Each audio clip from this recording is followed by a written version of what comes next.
Is Ja Morant done in Memphis? What's next for Phoenix? And is the process over? We'll answer all these questions and more on NBA Sideline.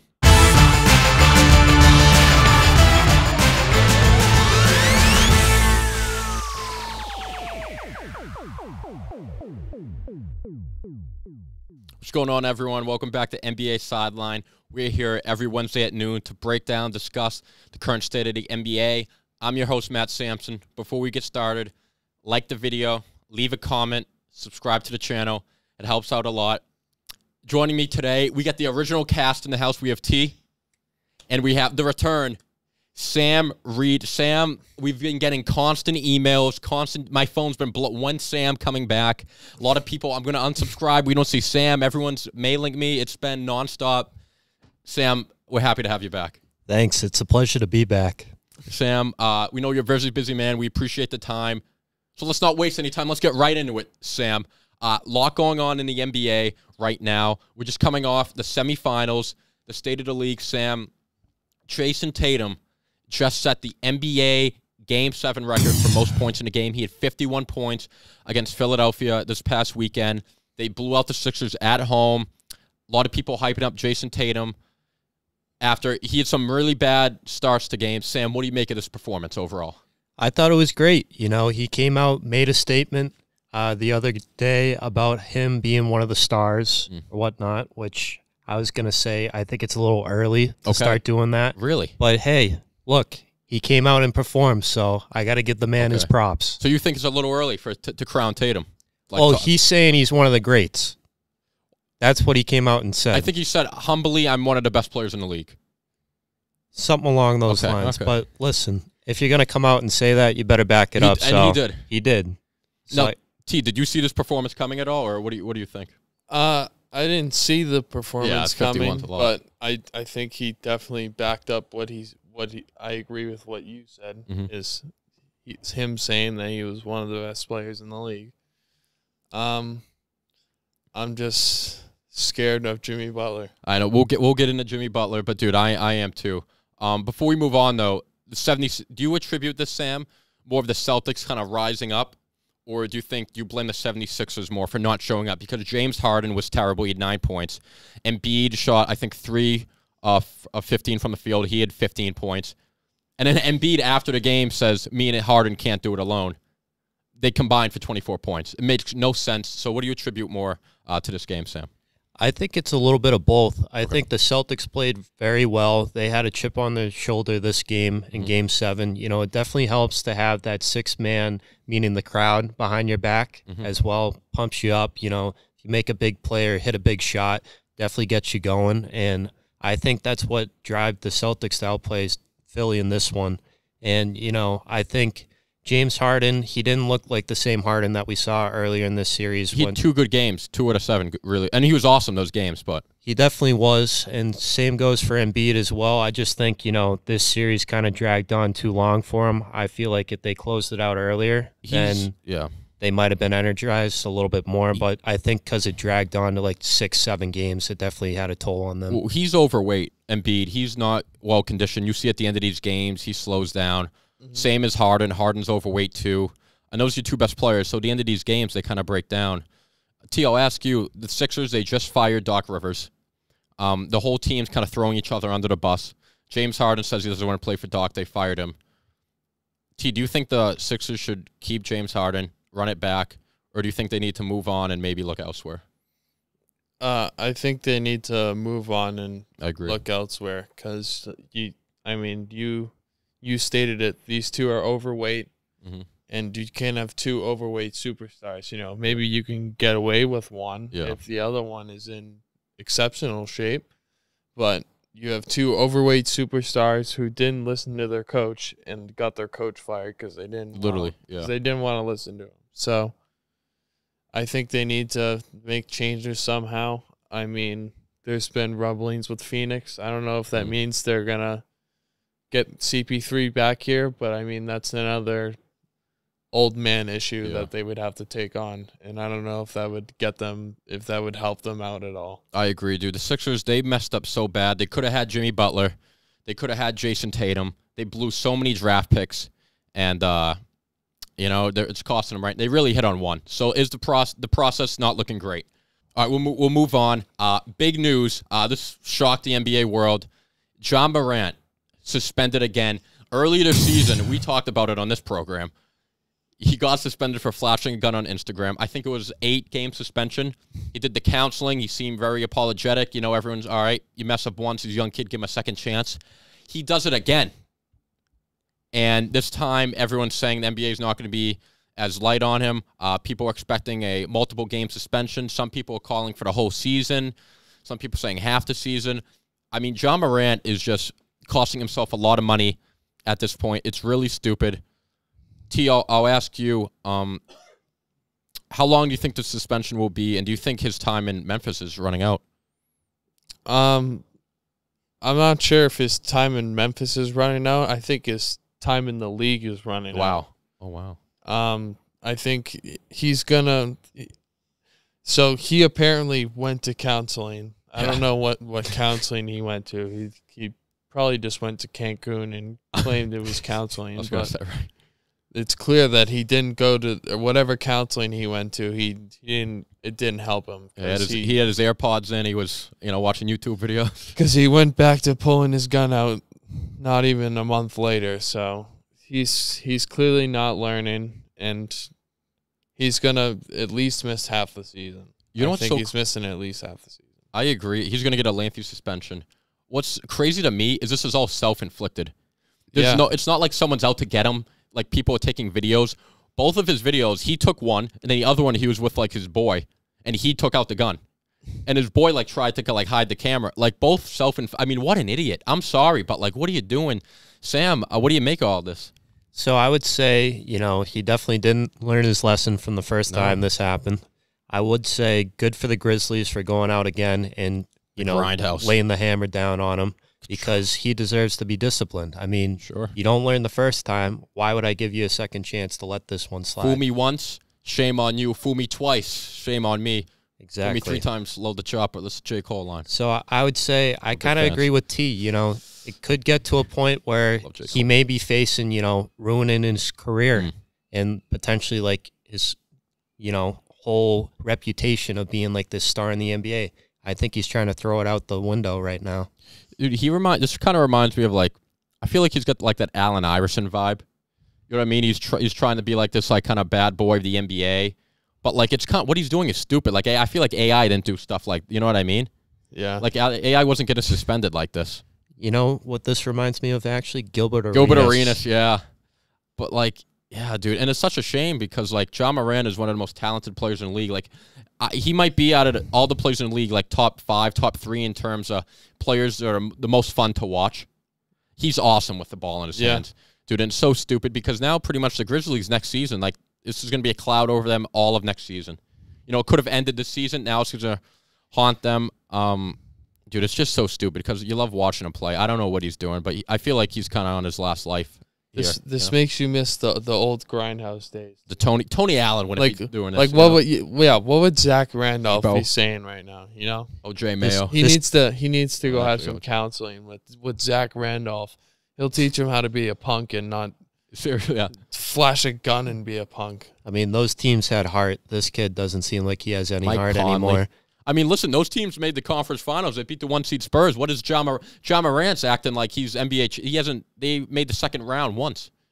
They lost in 6. Yeah, and I mean, I don't blame the organization either because he's like their asset, like their big asset, worth hundreds of millions of dollars, and he's just trying to, make their organization look bad. So, and he's cost himself so much money because of all his stuff this year. He didn't make All NBA, so he cost himself the Supermax.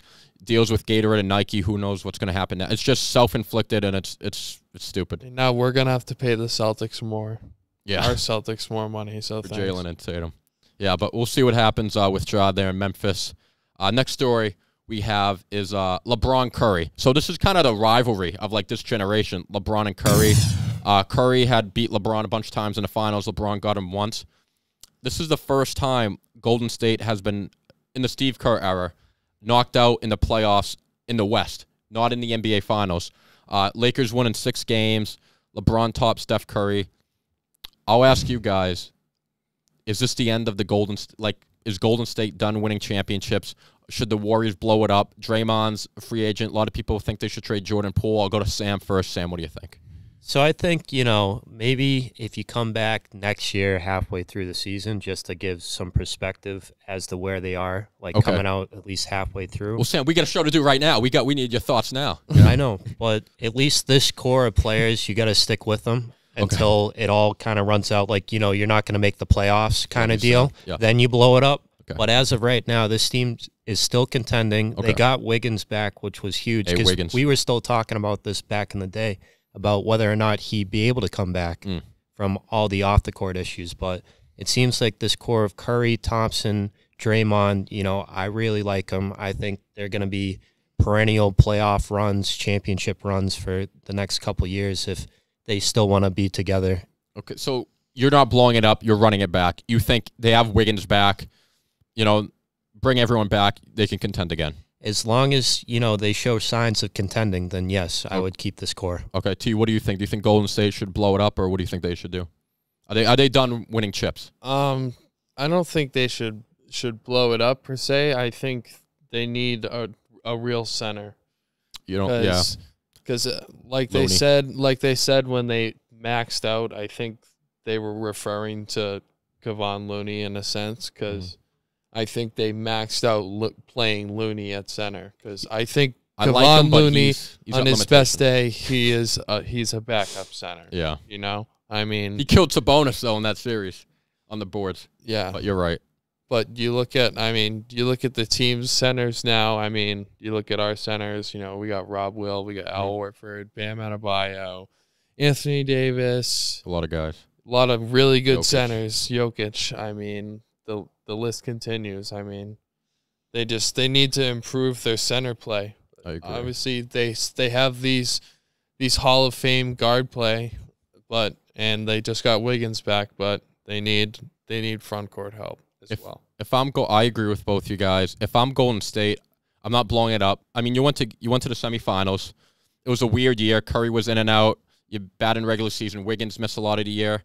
I think you have to choose between Draymond and Jordan Poole. Jordan Poole made some comments. He said, him and Draymond don't get along. If I'm them, I try and strip out Poole, and I try and get a big man back. Maybe someone who can spread shoot a little bit. Because I think part of it, a lot of it was chemistry issues in the locker room. And Poole has a nice fat contract. I try and ship him out. Maybe you bring in a big man. I don't know who. I haven't really looked at a lot of names, but I think I think you make minor adjustments. I don't think you trade Curry, Clay. I think you bring the big core back, Wiggins, and you try and make some minor moves, and you run it back, because I think they could still contend. I agree. We'll move on. We'll go. We'll stick in the West, actually. Phoenix Suns, disappointing season for them. I mean, they've just been disappointing all the way. 2-0 lead in the finals, lost. Number 1 seed last year, lost to Dallas second round. They lost again this year. 6 games, got blown out at home, game 6. Cost Monty Williams his job. And now it seems no one knows what's going to happen at Phoenix. Monty Williams out, just won Coach of the Year. People saying they might move DeAndre Ayton. Looks like Chris Paul's not going to come back. What's next for the Phoenix Suns? I'll start. I don't think you can bring back Chris Paul. I love Chris Paul. I love following his career. But he gets hurt. He's like 38, 39. Mm-hmm. He's slow. I feel like, when he's on defense, teams attack him. They wear him down. He's just not the same player he was. I think they need – I like him, but I think they need a different guard. And if you can get something back for Ayton, I trade to him too, man, because he's soft. For someone with his size, his talent, he should be way better. I look into moving Ayton. I look into moving Chris Paul. And I try and build around KD and Booker. I don't know about you guys. T, what do you think?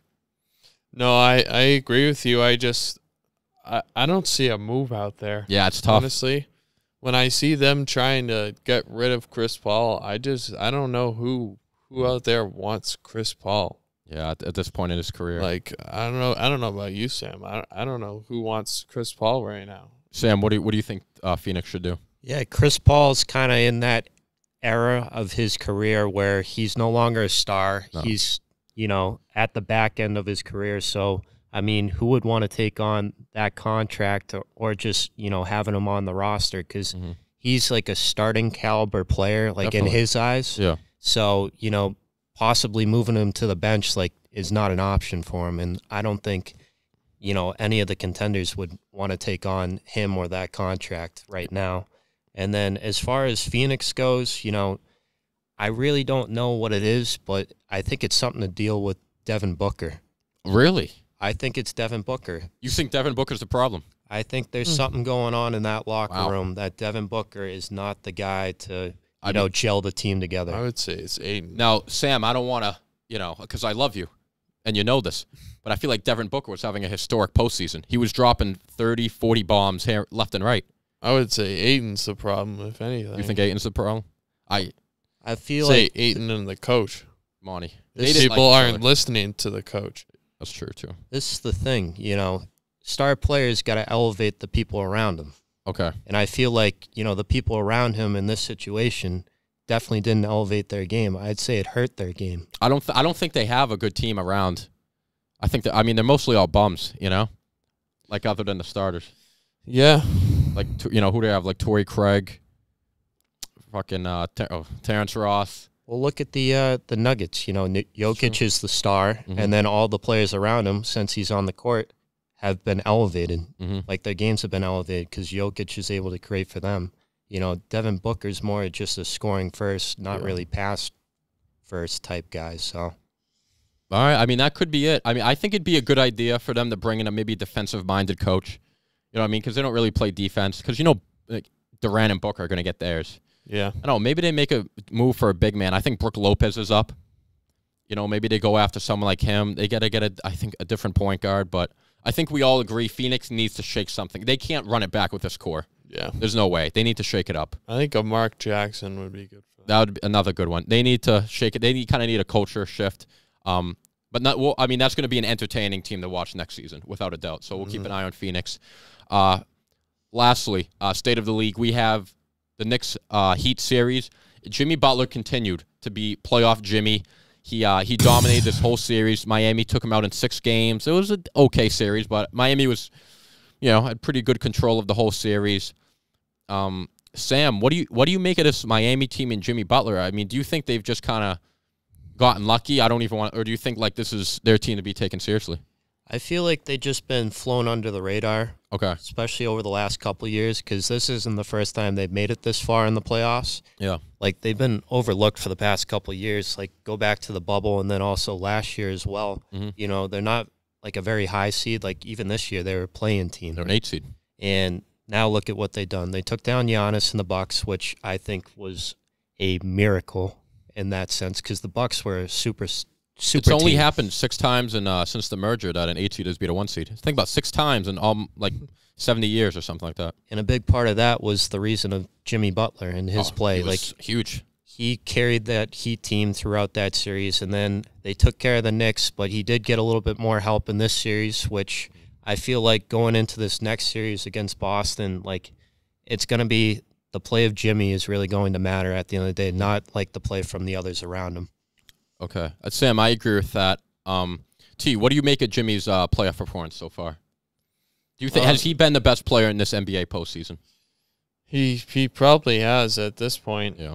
I mean, Tatum's been too wildly inconsistent Been up and down to him for him to get on that list for me. So, I think the Celtics will do the best job, though, out of all these teams at containing him. So yeah, no, that's a great point, T. I agree. I think Jimmy Butler, I think the Celtics do a good job at containing him more than any other team. Yeah. Our last one here for State of the League, Lakers-Nuggets preview. Sam, who do you like? Jokic, LeBron, you get the MVP, former MVP, 2 former MVPs. Who do you like?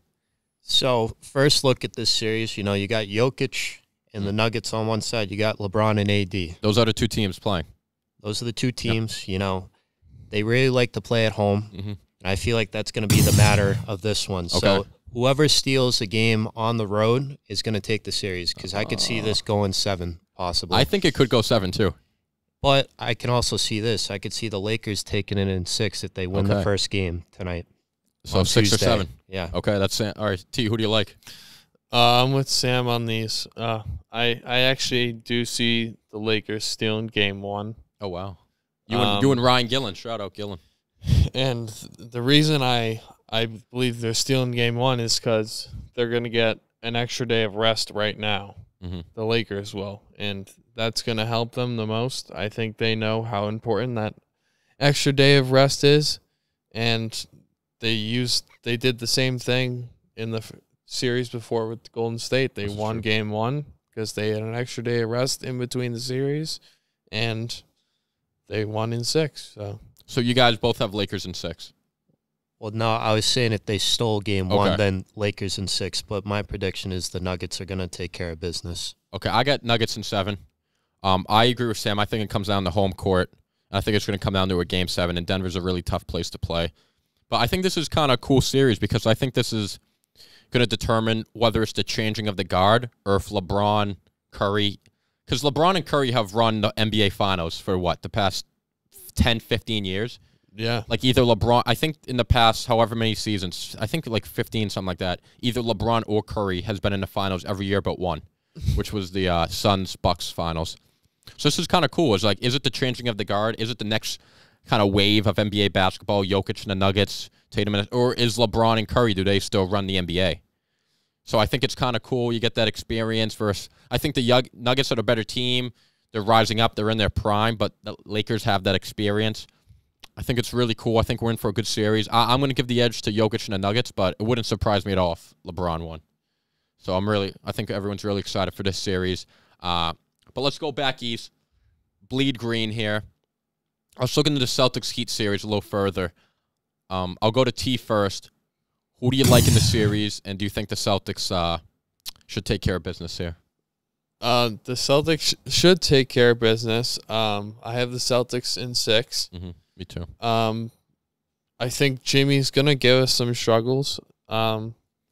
It's weird because we don't really have like the perfect defender for him. Like Smart is only 6'4", so Jalen kind of. So he's kind of short. And then, I mean, it's really going to come down to Jalen sacrificing. You know, I mean, Jalen's going to have to sacrifice on the offensive end, and he's going to have to leave more of that to Tatum, because we're going to need Jalen to defend Jimmy on the offensive end. He's probably our best matchup for Jacob Butler. He's similar size, similar build.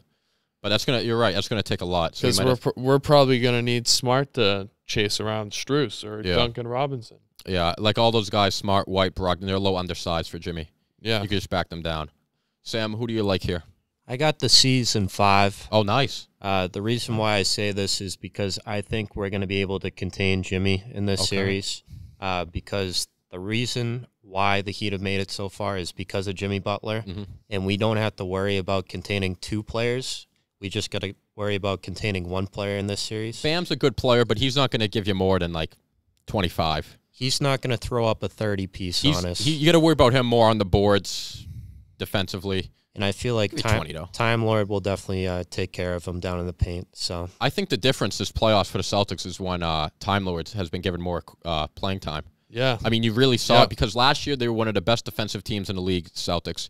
And this year they just want to shoot threes, which is, whatever, it's the current state of the NBA. But when they put Time Lord back in the lineup, that's when the Sixers series shifted. Played 30 minutes in Game 7. They played great. He played 2 games of great defense, the Celtics, team defense. That's going to be huge against Bam Adebayo. You know what I mean? You're going to need Time Lord in there. I agree with you guys. I got Celtics in 6. I think Jimmy will give them 1 game, and they might blow another game. But the Celtics are a better team. Kyle Lowry is washed. They got Jimmy and Bam, but the rest of the team, they're not that good. You know what I mean? The only chance the Heat have is if Tyler Hero comes back magically in like Game 3 or 4, and like bubble Tyler and plays good. Yeah, he has to play like bubble Tyler Hero. I agree. The Celtics should win this series fairly easily, and if they don't win the series, it's a massive failure. I expect them to win though, but if they do lose, we'll rip them. Yep. So we'll see what happens. Before we close up here, we do have a question. Closing time. We have a fan question. No video today. The fan, Alex, he was at work, but he made sure to get this question from Alex Vassapoli. He's a Knicks fan, sadly for him. He asked, what do you think the Knicks should do moving forward? I'll go first. I think you might have to move on from Julius Randle. Now, listen, I'm a fan. I like Julius Randle. I like watching him play. I liked him in college. But it's clear in the playoffs, he does not show up. 2 out of the 3 years the Knicks have made the playoffs, he's been a no-show. They've gone home. Jalen Brunson balled out. RJ Barrett played well. Even Mitchell Robinson, I think. In the Game 6 against Miami, Randle went 3 of 14. He didn't show up. They lost by 4 points. I think if you can upgrade that position, maybe you get a Karl Anthony Towns. Maybe even looking at Ayton, but he's kind of soft too. I think you get him. If you can get something about even or maybe upgrade in return with Randle, I think you do it. Sam, what do you think? Yeah, no, I agree with your point about moving on from Randle. It seemed like in these playoffs, he wasn't hustling back on defense. Like there's a couple clips that I saw where he'll get the ball on offense, throw up a shot, like let's say it's a 3 or whatnot. He takes a lot of bad shots. Barely hits the rim, and then you'll see like the Heat were transitioning, and like he's slowly making his way back. Like he's not even involved in the play. I noticed that a lot. His shot selection is spotty at best, which is terrible. You got to be in it on both ends of the floor, especially this time of year if you're going to make a difference. But no, I'd say move on from Randle, and then I think they need to add like a 3 or a 4. Because I feel like that's something that they're missing. Another for this forward. Team. Yeah, another good, solid forward. Yeah. No, I agree. Randle's one of those guys, like, if he's not cooking on offense, like, he checks out, and he check out on defense, too. And Thibodeau even benched him at one point in the playoffs, All-NBA. I don't blame him. Yeah, I don't blame him either. T, what do you think New York should do going forward? Well, first thing I'm doing is firing Tom Thibodeau. Oh, wow, really? Yep. I think the NBA is just outaged him. I think he's too old for the NBA now. His style, his style is too old. Yeah. And the next thing I'm doing is I'm calling up New Orleans and I'm giving them every first-round pick possible to get Zion Williamson in the Knicks uniform. Dude, that would be fun. Zion in the Big Apple. Yeah, because I just think they need a spark like that. Dude, him and RJ, him and Brunson would be yeah. I forgot about Duke pair. Yeah. I forgot about Barrett too. They were teammates. Dude, that would be fun. Zion in New York. I mean, if they can get him, I say go get him. A little Lob City action in the Big Apple. Yeah, there's already been rumblings too. So you might be sick in New Orleans too, because I feel like how they're managing his injury. I feel like there's a disconnect there. You know what I mean with like Zion and the Pelicans. Just go give him a refresh somewhere. He needs like a nice big market team, and I feel like that'd be a great fit for him. I agree. It's weird having Zion in New Orleans. It doesn't. Go get a Zion in Knicks, But that's all we got today. Guys, thank you for joining me. That's all we got. Thanks for sticking around, everyone, for another episode of Sideline NBA Edition. We're back every Wednesday at noon for all the latest episodes. Remember, this channel is completely viewer-supported, so please like the video, leave a comment, subscribe to the channel. We'll be back next week breaking down NBA basketball.